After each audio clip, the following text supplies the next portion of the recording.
मोहतरम तलबा इकराम अस्सलाम वालेकुम। बेटा सबक कदरे अयाज हम पढ़ रहे थे, जहाँ तक पढ़ लिया था उससे आगे ये नहीं कि छोटा चौधरी या उसके घर वाले मेहमान नवाज ना थे। उन्हें सिर्फ इस बात का यकीन नहीं था कि उनकी मेहमान नवाजी मास्टर जी को मुवाफिक भी आएगी या नहीं। मुवाफिक, मुनासिब, मुताबिक, बहरहाल उन्होंने अपनी तवाज़ो की इब्तदा की। तवाज़ो, खातिरदारी, मेहमान नवाजी। छोटा चौधरी और उसके बड़े भाई मास्टर जी को बसत ताजीम अपनी चौपाल में ले गए। बसत ताजीम बहुत इज्जत से। चौपाल गांव की बैठक। चौपाल के दो हिस्से थे, एक में घोड़ी बंदी थी और दूसरे के ऐन मरकज में आतिशदान था। आतिशदान, आग की अंगीठी, वो बर्तन जिसमें आग जलाई जाती है। जिसकी आग के शोले और धुआं बैक वक्त बुलंद होकर चौपाल में रोशनी और तारीकी फैला रहे थे। बैक वक्त एक साथ। आतिशदान के इर्द गिर्द खुश्क घास का नरम और गर्म फर्श था, जिसे मुकामी बोली में सुत्थर कहते थे। गांव के 20-22 आदमी सुत्थर पर बैठे हुक्का पी रहे थे। मास्टर जी दाखिल हुए तो सब खड़े हो गए। मास्टर जी को आओ जी खैरनाल कहा। हर एक ने उनसे मुसाफिहा किया। आओ जी खैरनाल खुश आमदीद कहना, मुसाफिहा करना, हाथ मिलाना। हर एक ने उनके बाल बच्चों की खैरियत पूछी। मास्टर जी ने छूटते ही जरा शर्माकर कह तो दिया कि अभी बाल बच्चों की नौबत नहीं आई, लेकिन उन नामौलूद बरखुदानों की खैरियत बहरहाल हर मुलाकाती ने पूछी कि यही उनकी तवाज़ो की तरकीब थी।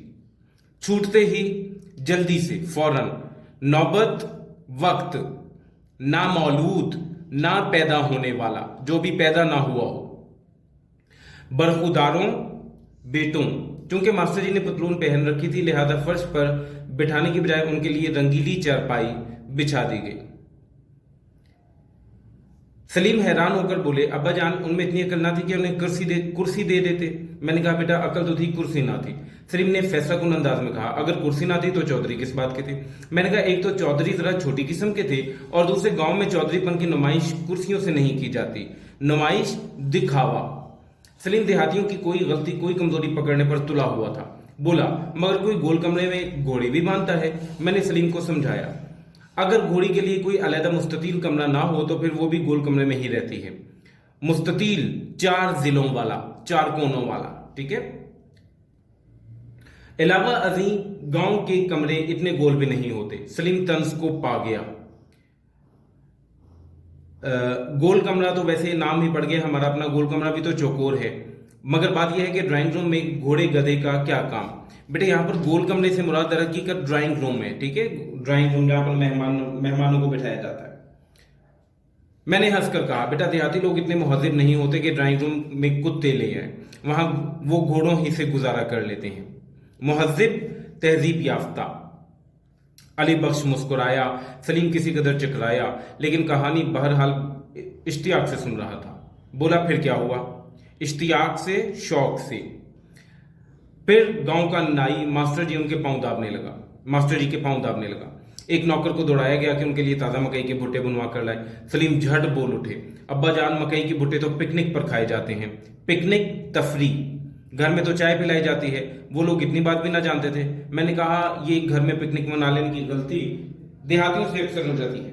बहरहाल मास्टर जी ने खुद उनकी इस्लाह कर दी और भुट्टे का नाम सुनकर कहने लगे, ये तकलीफ ना करें। इस्लाह, दुरुस्ती।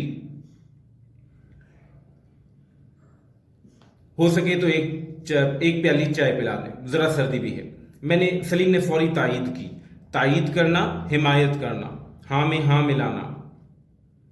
बात भी ठीक थी, वक्त जो चाय का था। मैंने कहा, बात तो ठीक थी, बशर्ते कि उनके घर चाय भी होती। इस मकाम पर सलीम मियां तेजी से सवाल करने लगे और हमारी कहानी ने मुकालमे की शक्ल इख्तियार कर ली।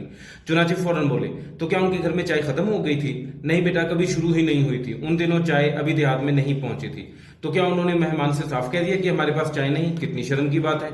मैंने कहा, भाई मेरे ख्याल में पहले तो घर में चाय का ना होना शर्म की बात नहीं, दूसरे उन्होंने मेहमान की खातिर चाय के लिए दौड़ धूप शुरू कर दी और आखिरकार मकामी हकीम के घर से चाय मिल गई। उन दिनों चाय सिर्फ मरीजों को पिलाई जाती थी।